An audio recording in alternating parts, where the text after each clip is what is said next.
아버지여, 저희를 사하여 주옵소서.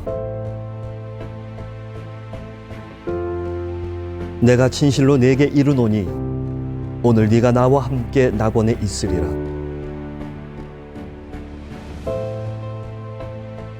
여자여 보소서, 아들이니이다. 엘리 엘리 라마 사박다니. 내가 목마르다.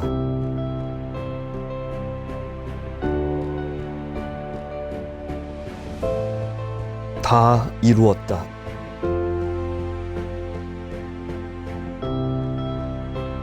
내 영혼을 아버지 손에 부탁하나이다.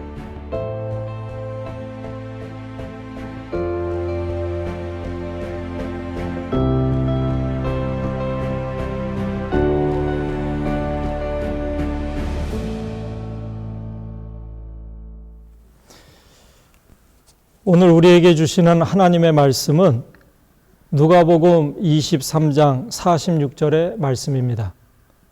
제가 봉독하겠습니다. 예수께서 큰 소리로 불러 이르시되 아버지, 내 영혼을 아버지 손에 부탁하나이다 하고 이 말씀을 하신 후 숨지시니라.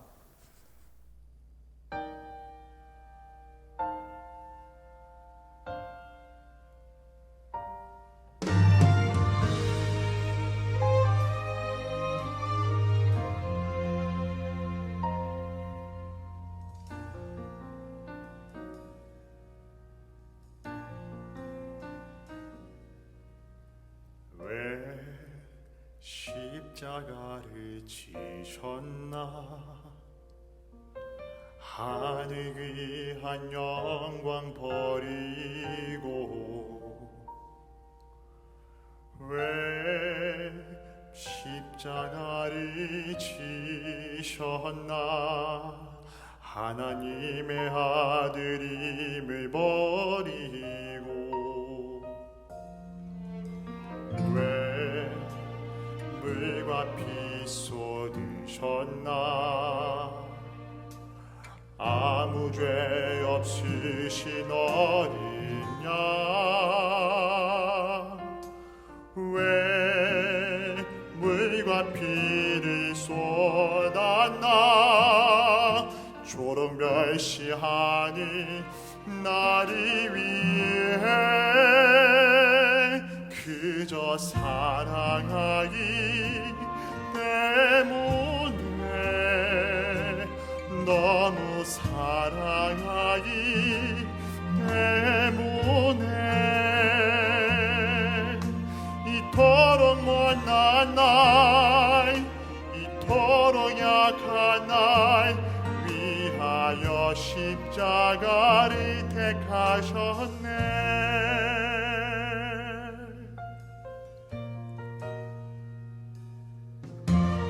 왜 물과 피 쏟으셨나. 아무 죄 없으신 어린 양 왜 물과 피를 쏟았나. 조롱 멸시하니 나를 위해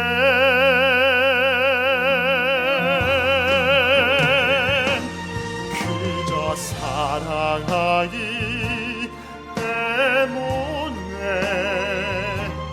너무 사랑하기 때문에 이토록 못난 날, 이토록 약한 날 위하여 십자가를 택하셨네. 수도 없이 주리 부인했네. 아버지의 곁을 떠나 방황했었네. 주를 향해 돌 던질 때 나도 함께 있었는데 사랑받을 것 하나 없는데 왜 날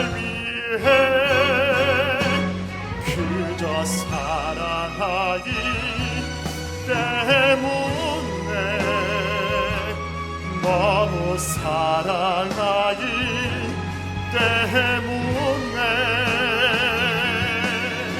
이토록 못난 날, 이토록 약한 날 위하여 십자가를 택하셨네.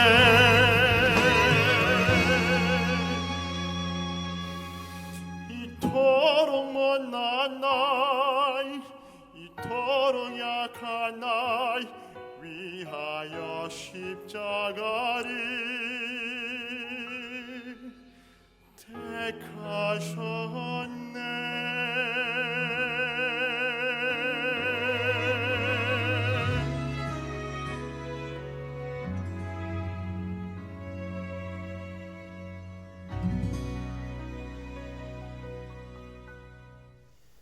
할렐루야. 오늘도 살아계시며 우리와 함께 하시는 좋으신 하나님을 찬양합니다. 우리는 지난 6주 동안 우리 주 예수 그리스도의 순환과 십자가의 죽으심을 기억하면서 사순절을 의미 있게 지내왔습니다. 특히 오늘은 고난주간의 마지막 날이면서 이제 부활절 전날입니다. 예수님을 믿는다는 것은 참으로 은혜이며 축복이고 기적입니다. 예수님을 믿는 우리 신앙에 매우 신비로운 것이 있습니다. 그 중에 첫째가 하늘의 하나님께서 우리를 구원하시려고 이 땅에 오셨다는 사실입니다. 그런데 하나님이 오실 때에 신의 모습을 해가지고 아주 웅장하게 짠하고 나타나신 게 아니라 인간의 몸을 입고 오셨습니다. 아니, 어떻게 하늘의 하나님이 인간이 되실 수가 있습니까? 이것이 바로 신비입니다. 이것이 성탄절인 것입니다. 둘째는 그 사람의 모습으로 오신 하나님께서 그토록 사랑하셨던 인간들에게 배척을 당하시고 십자가에 달려 돌아가셨습니다. 이게 인간의 이성과 상식으로 이해되지 않습니다. 어떻게 신이 죽을 수가 있습니까? 그것도 창조주 하나님이 어떻게 피조물인 인간에게 죽임을 당할 수가 있을까요? 이것이 바로 신비입니다. 이걸 우리는 십자가 사건이라고 합니다. 세 번째는 죽은 이가 다시 살아나셨습니다. 사람은 한 번 죽으면 그만입니다. 어떻게 죽었는데 다시 살 수가 있습니까? 이것이 바로 신비입니다. 우리는 이 부활의 신비를 경험하는 그런 절기에 이제 절정에 이르러 있습니다. 넷째는 하나님께서 우리 안에 들어와 계신다는 것입니다. 인간이 신의 세계 속으로 들어가는 것만 해도 엄청난 일입니다. 그런데 하나님이 우리 속에 들어오셔서 우리와 함께하고 계신다. 이게 성령 충만입니다. 사도행전 2장 1절에서 4절에 보면 오순절날 성도들이 한 곳에 모여 뜨겁게 기도할 때에 호련히 하늘로부터 급하고 강한 바람 같은 소리가 있으면서 마치 불에 혀같이 갈라지는 것이 성도들 한 사람 한 사람에게 임했다는 것입니다. 그때 그분들이 다 성령의 충만함을 받고 성령이 말하게 하심을 따라 다른 언어들로 말하기를 시작했습니다. 성경에는 인간이 하나님과 만나는 신비스러운 체험 장면이 여러 번 나옵니다. 이러한 신비 체험을 한 분들의 공통점이 있습니다. 그것은 하나님에 대한 경외심과 함께 매우 놀라고 두려워하기까지 합니다. 이렇게 두렵고 떨리는 현상을 누미노제라고 합니다. 마가복음 16장 8절에 보면 이런 장면이 잘 나타나 있는데 부활의 첫 새벽에 여자들이 몹시 놀라서 떨며 나와서 무덤에서 도망하고 무서워하였다 그랬습니다. 이것이 참된 신비입니다. 제가 참된 신비라고 말하는 이유는 거짓 신비도 있고 조작된 신비도 있기 때문입니다. 오늘은 이 참된 신비에 대해서 말씀드리고자 합니다. 우리가 오늘 이 시간에 예배를 드리는 가장 중요한 것은 하나님을 만났기 때문입니다. 나는 하나님을 만났습니다 하는 신비로운 체험이 있는 분들입니다. 예수님을 믿는다는 것은 하나님을 만난 것이고 하나님을 만난 것이야말로 얼마나 엄청난 신비로운 체험입니까?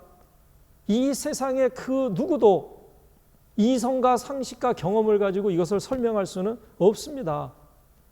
그러다 보니까 자꾸 우리의 믿음을, 성경을 과학적이고 상식적이고 이론적으로 입증하려고 하는 움직임이 있는데, 그리고 이 신비로운 사건들을 자꾸 제거하려고 합니다. 이거는 매우 어리석고도 위험한 일이라고 생각됩니다. 우리의 신앙의 출발점은 어디입니까? 바로 예수님을 나의 구세주라고 고백하는 데 있습니다. 이 말은 예수님은 참 인간이시요 참 하나님이시라고 하는 고백입니다. 예수님을 재판하면서 그 당시에 총독인 빌라도가 예수님에게 이렇게 물어봅니다. 진리가 무엇이냐? 그리고 이분이 또 이렇게 물어봅니다. 네가 유대인의 왕이냐? 참으로 안타까운 일입니다. 참 진리이시고 왕 중의 왕이신 예수님 앞에서 지금 당신이 진리요? 당신이 왕이요? 이렇게 묻고 있습니다. 자기 앞에 진리이시고 왕이신 분이 계시는데 그걸 알아보지 못합니다. 마치 예수님을 믿는다고 하면서도 예수님을 알아보지 못하는 우리의 모습과 비슷합니다. 예수님이 말씀하시기를 내가 곧 길이요 진리요 생명이다 말씀하셨습니다. 진리를 알지니 진리가 너희를 자유케 하리라. 인간은 영적인 존재입니다. 왜냐? 하나님께서 하나님의 형상을 따라서 지으셨고 그분의 생기를 불어넣으셨기 때문입니다. 창세기 1장 27절에 하나님이 자기 형상 곧 하나님의 형상대로 사람을 창조하시되 남자와 여자를 창조하시고 그랬습니다. 또 창세기 2장 7절에 보면 여호와 하나님이 땅의 흙으로 사람을 지으시고 생기를 그 코에 불어넣으시니 사람이 생명이 되니라 말씀하셨습니다. 인간은 하나님의 형상대로 지음을 받았고 또 무엇보다도 하나님의 영이 그 속에 들어감으로 살아있는 존재가 된 것입니다. 창조 때부터 하나님을 닮아서 신적인 존재로 지어졌습니다. 하나님께서는 그 지으신 사람들을 귀하게 여기셔서 에덴에 살게 하셨습니다. 에덴이 어떤 곳입니까? 에덴은 기쁨이고 천국이고 낙원입니다. 그런데 그 에덴을 지키며 섬기라고 하나님이 은혜를 주셨는데 하나님이 주신 그 자유의지를 하나님을 섬기는 데 쓰지 않고 하나님을 거역하는 데 썼습니다. 그게 뭡니까? 사단의 교활한 유혹에 넘어가서 그 하나님이 먹지 말라고 명하신 선악과를 먹으면 하나님처럼 된다. 이게 뭡니까? 스스로 자기의 삶의 주인이 되겠다는 것입니다. 그게 죄죠. 우리는 죄 그러면은 무슨 도적질하고 거짓말하고 세상적으로 윤리 도덕적인 거를 잘못 저지르는 것으로 생각을 합니다. 그러나 그거는 죄의 결과들이고 죄의 현상이고 본질적으로 죄는 뭐냐? 하나님의 주인 되심을 거부하고 인간 스스로가 자기가 주인이 되겠다고 하는 것입니다. 그래서 그 죄의 결과로 그 낙원에서 쫓겨나게 됐습니다. 에덴에서 쫓겨났다는 것은 낙원을 상실했다는 말입니다. 기쁨과 감격과 행복을 잃어버렸습니다. 그러니까 그 결과로 인간 세계에 질병과 고통과 죽음과 절망이 들어오게 된 것입니다. 따라서 인간은 구원이 필요한 존재입니다. 이것이 성경이고 이것이 예수님입니다. 우리를 자유케 하고 구원하실 수 있는 분은 오직 예수님 한 분뿐이십니다. 그래서 우리는 예수님을 만나야 됩니다. 예수님을 만나면 운명이 바뀝니다. 사도행전 16장 31절에 주 예수를 믿으라. 그리하면 너와 내 집이 구원을 받으리라. 이 말이 뭡니까?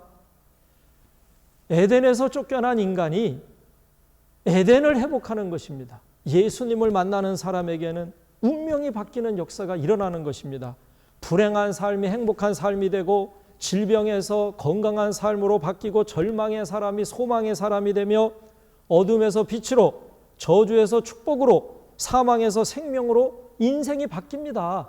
내 인생만 바뀌는 게 아니라 우리 가족이 바뀌고 그 가족이 속해 있는 이웃 사회와 공동체가 바뀌는 것입니다. 그러므로 예수님을 믿는 그 가문뿐만 아니라 그 민족은 하나님의 은혜를 입어서 구원을 받습니다. 예수님의 순환과 죽음 그리고 그 보혈은 무엇입니까? 그것을 우리는 대속이라고 부릅니다. 십자가의 도입니다. 대속이란 뭔가? 하나님은 참 공의로우신 분이십니다. 그런데 죄를 짓고 타락한 인간을 사랑하십니다. 그래서 인간의 죄를 용서하고 싶어 하십니다. 그런데 그렇게 하시면 안 되죠. 왜? 하나님은 공의로우신 분이시기 때문입니다.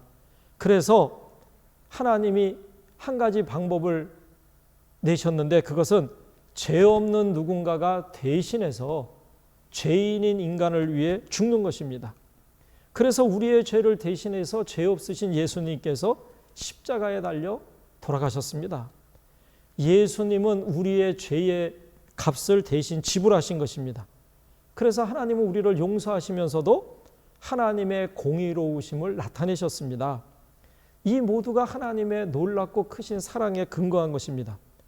따라서 우리는 십자가를 볼 때에 그 예수님의 살과 몸이 찢겨나가고 나를 위해 죽으신 주님의 고난을 생각합니다. 그리고 그 모든 일을 허락하신 하나님의 놀라운 사랑을 생각합니다. 우리는 주님의 희생을 통해서 새 생명을 얻은 것입니다. 이 생명은 일시적인 것이 아니고 제한적인 것이 아니고 영원한 생명입니다. 그래서 영생이라고 하는 것입니다. 그러면 이제 우리는 어떻게 살아야 될까요? 우리도 예수님처럼 하나님의 뜻에 순종하는 삶을 살아야 됩니다. 나는 예수님을 믿습니다. 여러분 예수 믿으시면 아멘 하세요. 나는 예수님을 믿습니다. 이 말은 나는 구원을 받았습니다. 이런 말입니다.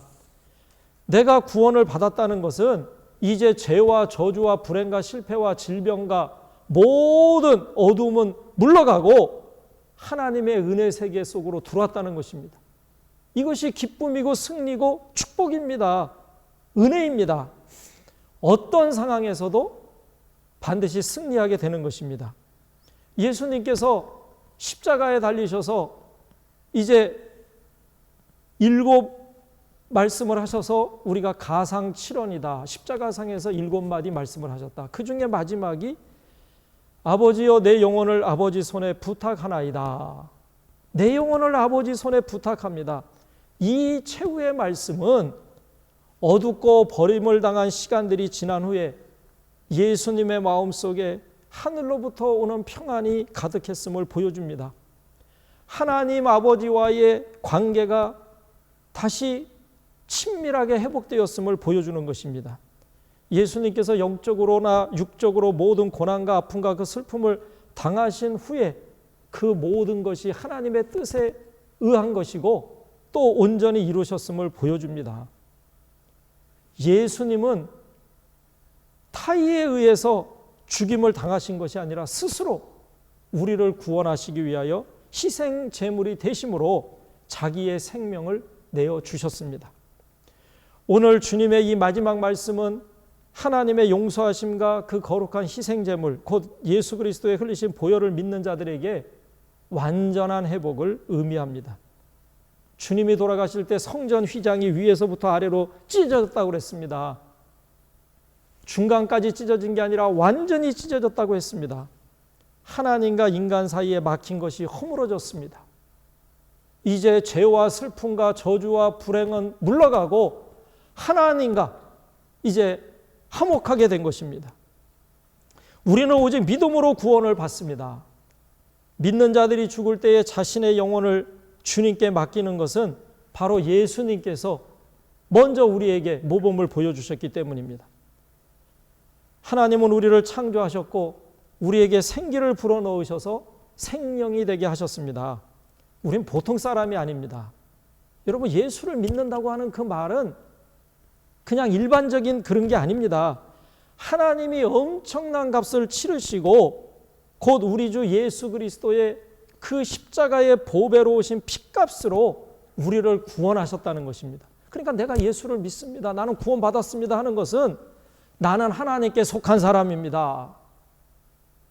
여러분 세상에서도요 아버지가 대통령은 아니더라도 장관이나 국회의원쯤만 돼도 아주 유세를 떱니다. 그런데 우리는 하나님께 속한 사람이고 하나님의 자녀의 권세를 받았습니다. 할렐루야. 하나님의 자녀의 권세를 가지고 있다 이 말입니다.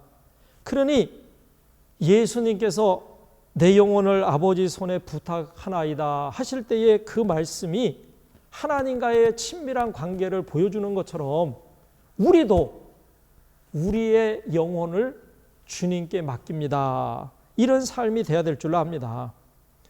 하나님은 우리의 영원한 아버지가 되시고 우리는 하나님의 축복받는 자녀가 되었기 때문입니다. 예수님이 우리를 얼마나 사랑하시는가요? 요한복음 13장 1절에 보니까 예수께서 자기 사람들을 사랑하시되 끝까지 사랑하시니라 그랬어요. 우리가 자녀를 키우다 보면은 자녀들이 가끔 속썩이고 힘들게 할 때가 있습니다. 그러면은 참고 참다가 이렇게 얘기하죠. 이제 그만해. 이제 더는 못 참는다. 나도 참을 만큼 참았다 그래요. 참된 사랑은요, 제한이 없는 겁니다. 나도 할 만큼 했다는 것은 온전한 사랑이 아닙니다. 예수님께서 자기 사람들을 사랑하실 때 끝까지 사랑하셨다. 오늘 우리 믿는 성도들이 이 세상을 떠날 때에 예수님께 내 영혼을 맡깁니다. 하나님 아버지 내 영혼을 부탁드립니다. 그것이 되려면 우리의 삶이 어떻게 되어야 되겠습니까? 이 세상을 사는 동안에 우리가 진정으로 그렇게 예수님처럼 살아야 됩니다. 그러면 우리가 이렇게 얘기합니다. 사람이 어떻게 예수님처럼 살 수 있습니까? 그런데 그렇게 사신 분이 있습니다. 누구시죠? 여러분이 잘 아시는 것처럼 스데반이라는 분이 있습니다. 그분은 예수님처럼 사셨고 마지막 순간에 돌에 맞아 죽으실 때에 이렇게 얘기했습니다. 스데반이 부르짖어 이르되 주 예수여 내 영혼을 받으시옵소서. 오늘 우리도 이렇게 살아야 됩니다. 이거 무슨 소리냐?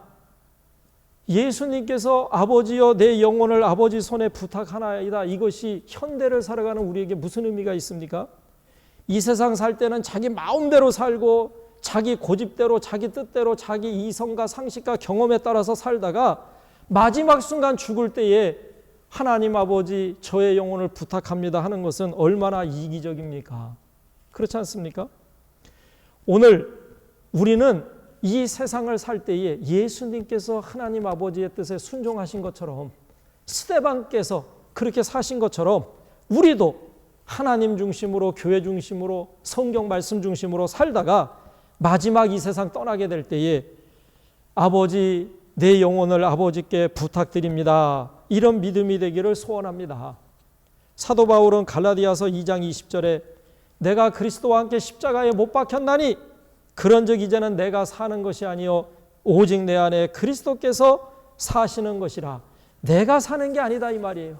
내 안에 예수님께서 사십니다. 할렐루야. 이 얼마나 놀라운 말입니까? 이 말은 세상 의지하지 말고 사람 두려워하지 말고 환경 때문에 놀라지 말고 하나님만을 의지하라는 것입니다. 시편 46편 1절에서 3절에 하나님은 우리의 피난처시여 힘이시니 환난 중에 만날 큰 도움이시라. 그러므로 땅이 변하든지 산이 흔들려 바다 가운데 빠지든지 바닷물이 솟아나고 뛰놀든지 그것이 넘침으로 산이 흔들릴지라도 우리는 두려워하지 아니하리로다. 할렐루야. 예수님이 이렇게 말씀하셨어요. 두려워하지 말라. 너희는 많은 참새보다 귀하니라. 마태복음 10장 31절에 그런 말씀 있죠. 오늘 있다가 내일 아궁이에 던져지는 들풀도 하나님이 이렇게 입히시거든 하물며 너희일까 보냐 믿음이 적은 자들아 그랬어요. 이 얼마나 놀라운 축복의 말씀입니까? 오늘 우리가 하나님을 믿고 우리의 영혼을 맡긴다고 하면 우리의 삶의 모든 것을 맡기는 것이 당연하지 않겠습니까? 염려하는 사람, 걱정, 근심하는 사람, 두려워하는 사람은 믿음이 작은 사람들입니다. 그러면 믿음이 큰 사람은 누굽니까? 온전히 하나님을 신뢰하고 하나님께 자신의 삶을 맡기는 사람입니다. 그러므로 우리가 살면서 우리의 영혼을 우리가 주님께 우리의 영혼을 부탁했지 않습니까? 그러니까 주님 외에 하나님 외에 그 어떤 것도 우리의 영혼을 지배하지 못하도록 해야 됩니다. 내일은 부활절입니다. 저는 소망합니다. 오 부활하신 주님, 저의 삶을 주관하시고 저를 다스리소서. 사탄 마귀가 틈타지 못하게 하시고 오직 주님만이 저를 다스리소서. 오늘 어떤 상황 속에서도 우리의 참 생명의 주인이 되시며 우리의 영원한 아버지가 되시는 하나님을 의지하면서 하나님이 늘 우리와 함께 하시고 우리를 지켜주신다는 굳건한 믿음으로 당당하고 멋지게 부활의 신앙으로 승리하시기를 소망합니다. 기도드리겠습니다. 사랑이 많으신 하나님 아버지, 저희들을 구원하시려고 예수님께서 십자가에 달려 죽으심으로 우리의 죄와 저주와 불행과 실패와 질병은 사라지고 이제 참된 자유와 영원한 생명이 허락됐음을 무한 감사드립니다. 주님께서 아버지 내 영혼을 아버지 손에 부탁하나이다 말씀하신 것처럼 저희들의 삶을 주님께 맡기고 예수님이 보여주신 그 길을 가게 하소서. 하나님이 함께 하심을 믿고 늘 강하고 담대한 믿음으로 부활의 신앙으로 승리하게 하옵소서. 우리를 구원하신 예수 그리스도 이름으로 기도하옵나이다. 아멘. 이제는 죄와 사망의 권세를 깨트리시고 부활하신 우리 주 예수 그리스도의 은혜와 하나님 아버지의 그 크고 놀라우신 사랑하심과 성령님의 교통하심과 하나 되게 하심이 오늘도 주님께 모든 것을 맡기고 믿음으로 살고자 결단하는 사랑하는 주의 자녀들과 그 가정 위에 영원히 함께 하시기를 간절히 축원하옵나이다.